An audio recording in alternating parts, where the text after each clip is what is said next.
Today is our third and final week of our series, Built to Last, a study through James. And James is one of my favorite books because it's so practical.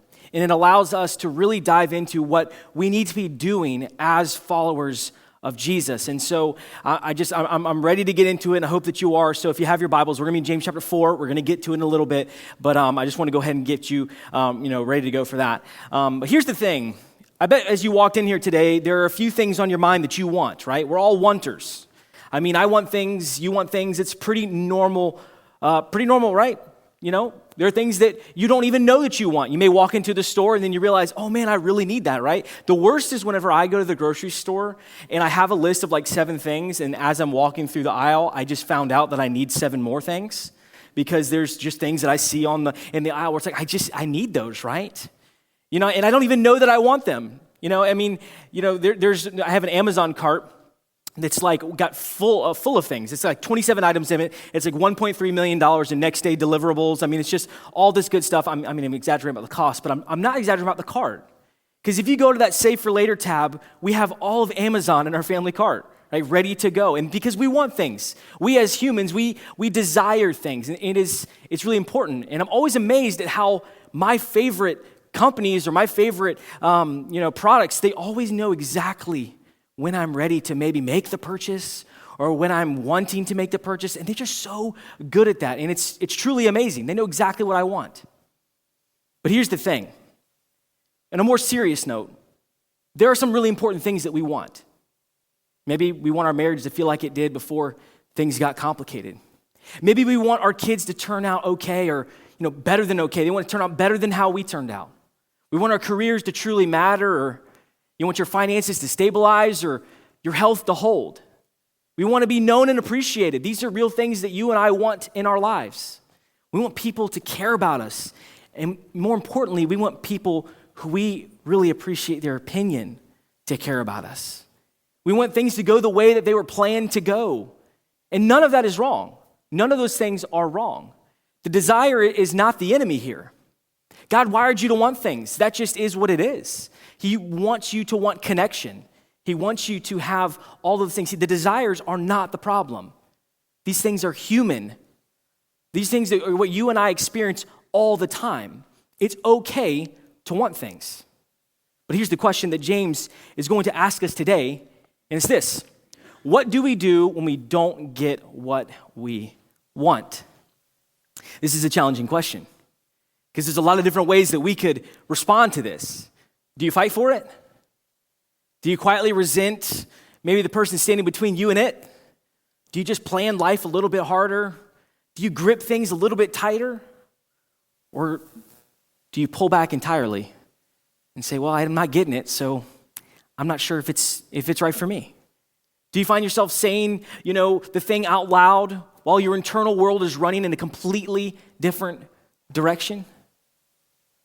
See, most of us never stop to ask what our desires are actually doing to us. Because the desires themselves don't feel dangerous. We're wired to feel those. They feel responsible, right? You just want your kids to be better than how you were. You want them to have a better life. That feels normal. That feels responsible. You feel justified. They feel like needs. Feel like rights. And that's what makes it exactly so hard for us to see.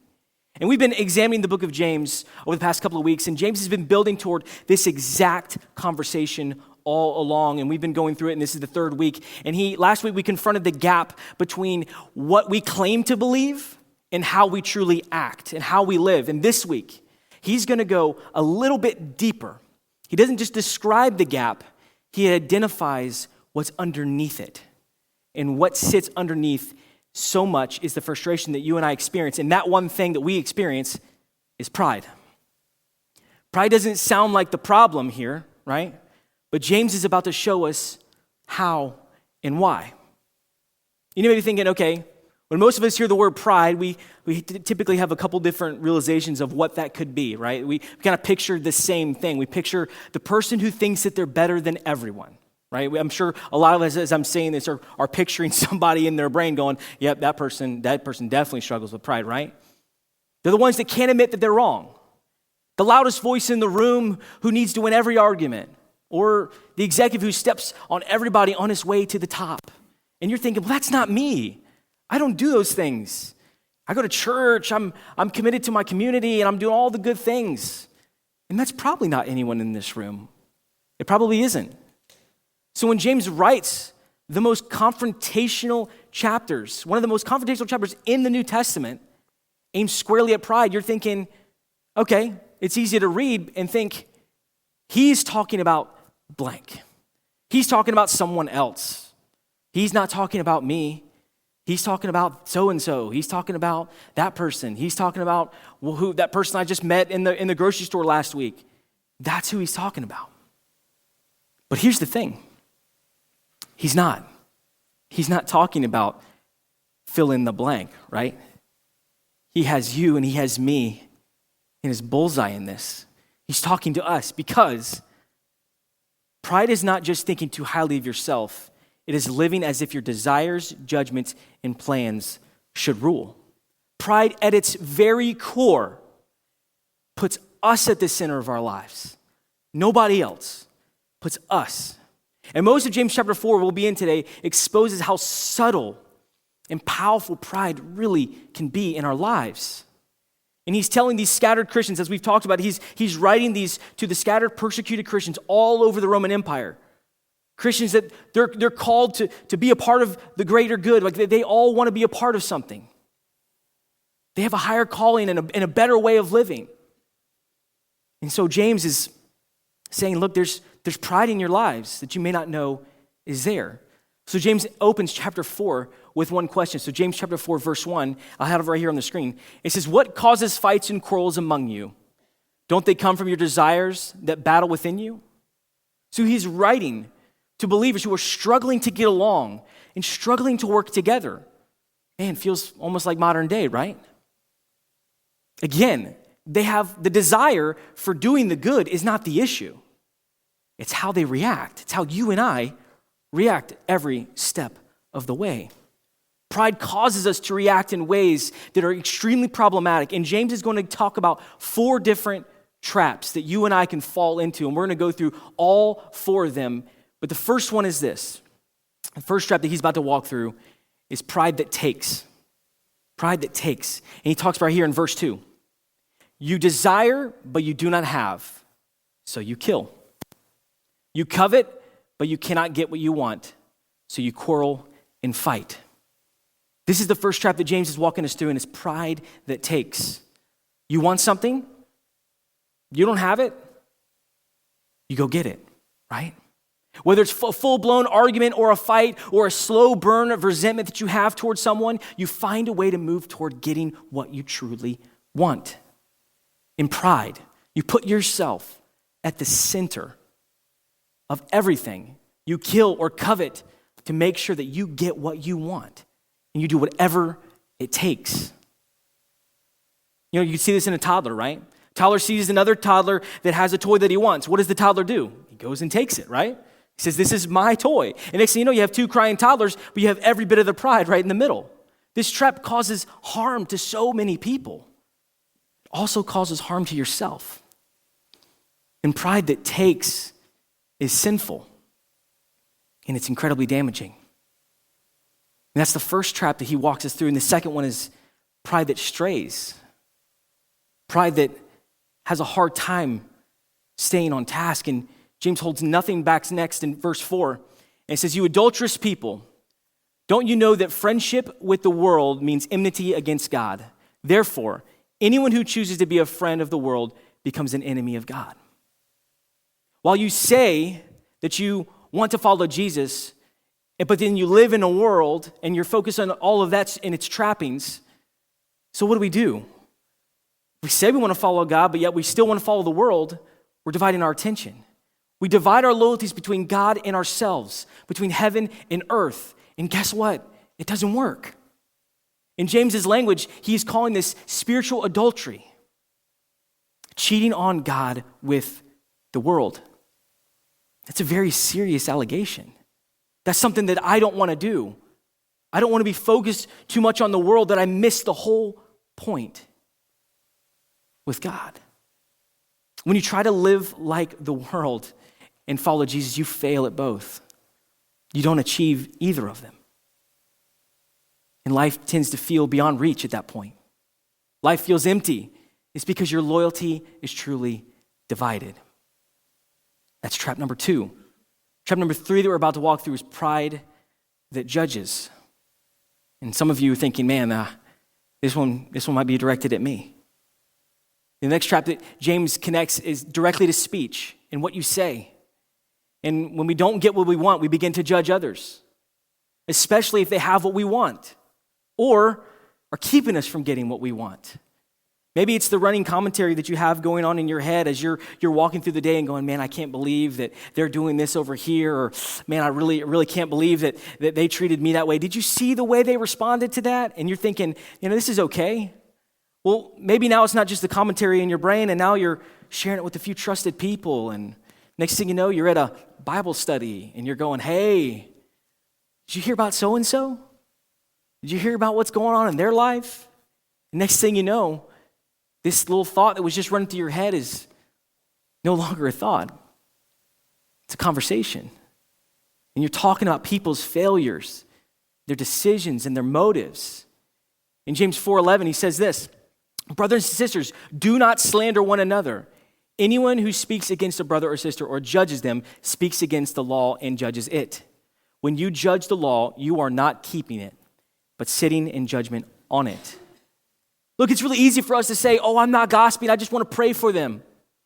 I'm just processing what I went through. It's really traumatic. I just need to process and share with you everything that I experienced. You're not judging. You're just being honest. So you think. James says that when you position yourself as the evaluator of another person's life, you've placed yourself in a seat that belongs to God alone. That's not processing. That's pride. That's pride wearing the clothes of discernment. That's dangerous. So James is giving us a lot of great things here. He's walking us through things that you may not know that you're going through, or you may know that you're going through. And the 4th trap is actually incredibly subtle. It's pride that presumes. This is the one that's the hardest to understand and the hardest to see in someone's life, or maybe even hardest to see in your life. And sometimes it doesn't look like pride at all. It looks like responsibility.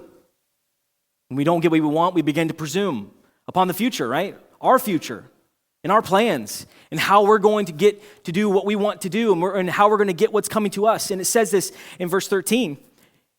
It says, now listen, you who say today or tomorrow we will go to this or that city, spend a year there, carry on business and make money, why you do not even know what will happen tomorrow? What is your life? You are a mist that appears for a little while and then vanishes. The pride that he's talking about in this verse is the planner, the strategist, the person who has the next 5 years planned out in detail. There's nothing wrong with planning. The problem that James is identifying is the posture underneath. The assumption that the future is yours to manage.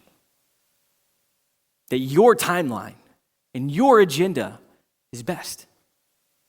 And that your path is the only one that matters. He says, today or tomorrow we'll go to this city to do this deal or to make that money. No acknowledgement of God's will. No open hands, just a plan. This is what I'm doing. This is what I'm going to achieve. Executed with complete confidence that this is what's going to happen. This will be my future. This is the future that belongs to me. And you see all these trappings that I've just talked about that James is walking through creates a lot of tension in our lives. And each of these pride trappings, they harm us in so many different ways. And they harm others. And they're all used by the enemy to hamper what we really need, and that's a deeper relationship with Jesus. And here's what makes this more than just a diagnosis. James doesn't leave us here. He doesn't leave us knowing that we have all these problems in our lives. Because right in the middle of the most confrontational passage that he's written so far, he gives us a solution. You would expect James to follow with a list of things And correction, stop talking, stop taking, stop straying, stop judging others, stop presuming, maybe just try harder, do better, get it together. That's not what he says. That's what a moralist would do. That's what the Pharisees would have done. That's not what James does. Right in the middle of this conversation, he pivots to the solution that begins with something Jesus has already done on our behalf. And it's this, verse 6. But he gives us more grace. I think this is incredibly beautiful because we've been talking about all the things that we may fall into and it may trap us, but yet he gives us more grace. Not less, but more. Before James tells us what to do, he tells us what God gives, and that's grace. That means your real pride, it's not unforgivable. It's not unchangeable. This is the heartbeat of the entire chapter. Everything James calls you to do next flows from grace. The path back is not paved with effort. It is paved with what God has already done on the cross. And now remember, we've talked about this for the past couple of weeks. James knows this, right? He's heard this most of his life. Remember, James didn't believe his own brother was the Son of God until after the resurrection. He watched Jesus die and then risen from the dead and appeared to him specifically. And that's what it took for him to understand who Jesus was, for him to believe. James probably felt that he didn't deserve anything. He didn't recognize God's one and only Son. The only thing that could bring James back was grace. And grace is what he got. Knowing that he received all this grace, he has no trouble giving us the receipt for combating our pride. In verse 7, he says this, submit yourselves, then to God, resist the devil, and he will flee from you. Verse 8, come near to God, and he will come near to you. Wash your hands, you sinners, and purify your hearts, you double-minded. Grieve, mourn, and wail. Change your laughter to mourning and your joy to gloom. This is some serious instruction he's given us, but it's James's resolution for pride. Don't take this as just a few spiritual tips. He's calling for a full surrender. Submit to God. Turn from your ways. Turn from what has owned you and draw near to him with your whole heart. Take your sin seriously. But then he gives us a promise that he's experienced in his own life through his own shortcomings. If you'll do this one thing that he says, if you'll humble yourself, submit to God, stop resisting, and this is what will happen. Verse 10, humble yourselves before the Lord, and he will lift you up. This is the reversal of everything that pride produces. God cannot lift you if you refuse to stop trying to lift yourself. The person who stops clawing for what they want and brings their desires openly before God, that person will be lifted up. Not because they earned it. We didn't earn it, but because what God has already done with open hands. And this is what James begs you and me to do in this exact moment, is to humble ourselves before God. So what does this actually look like? How do we actually put this into practice on a Monday or a Tuesday morning? Like we can talk about this all day long in church on a Sunday, but how do we put this in our life? Because James never wrote this so that it would become some sort of step-by-step process. He wants us to do something about it.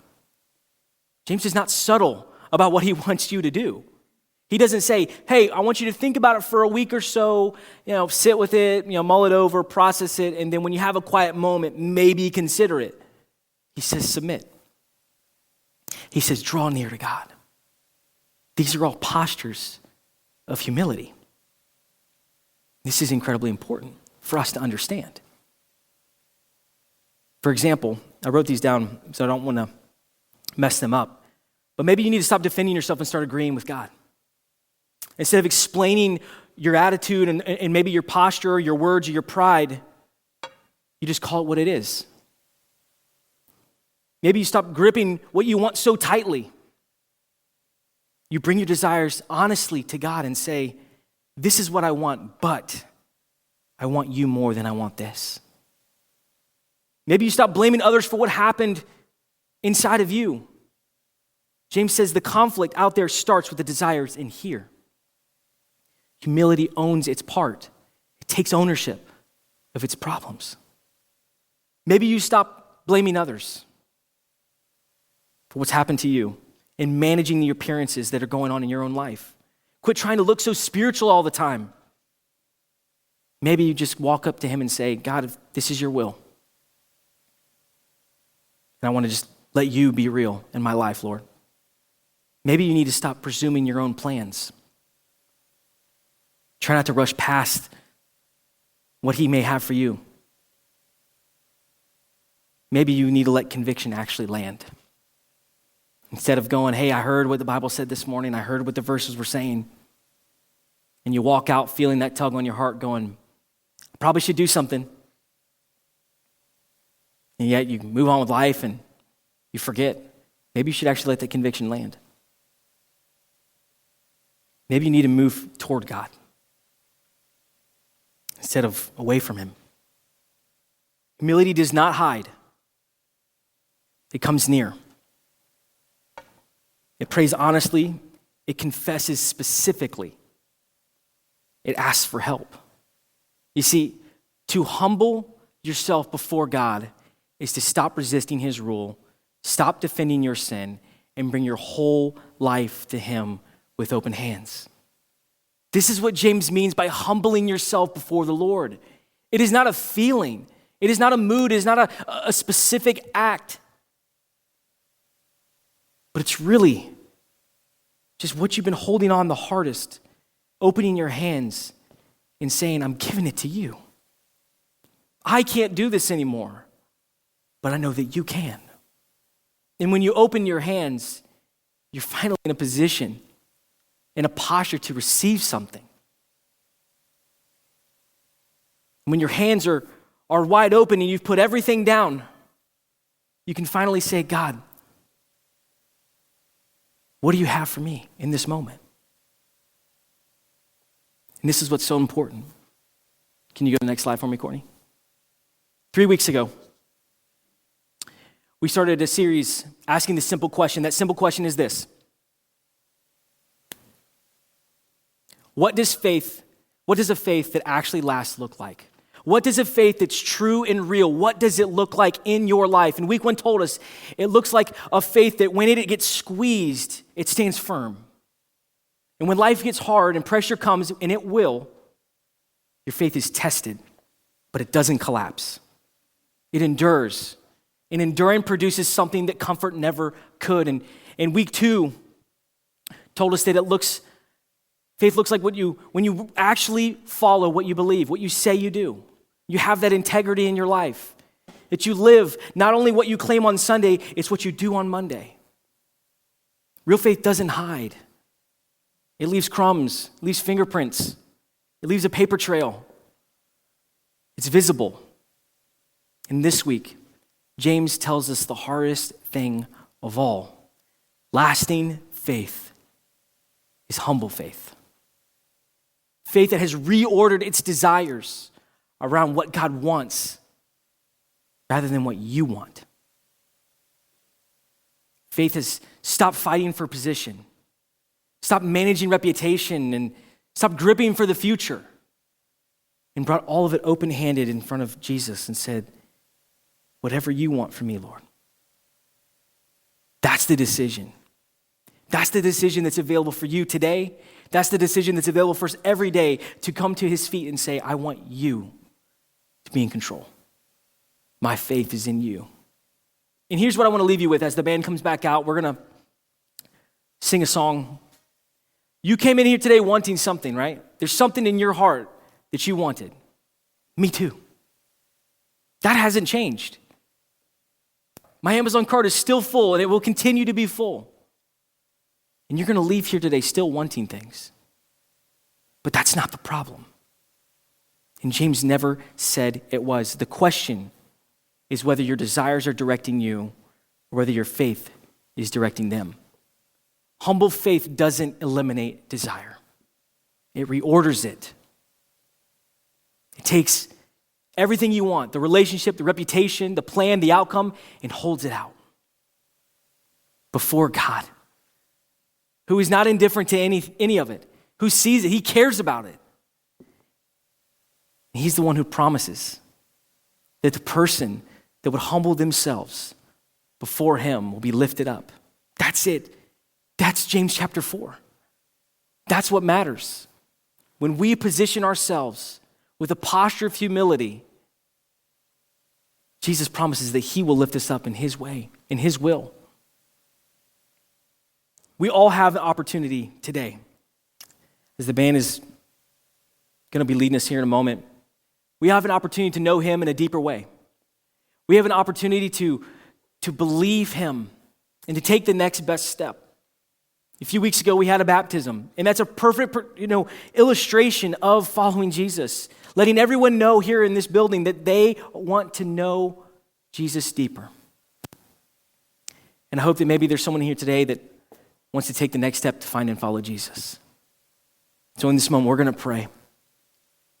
We're going to sing.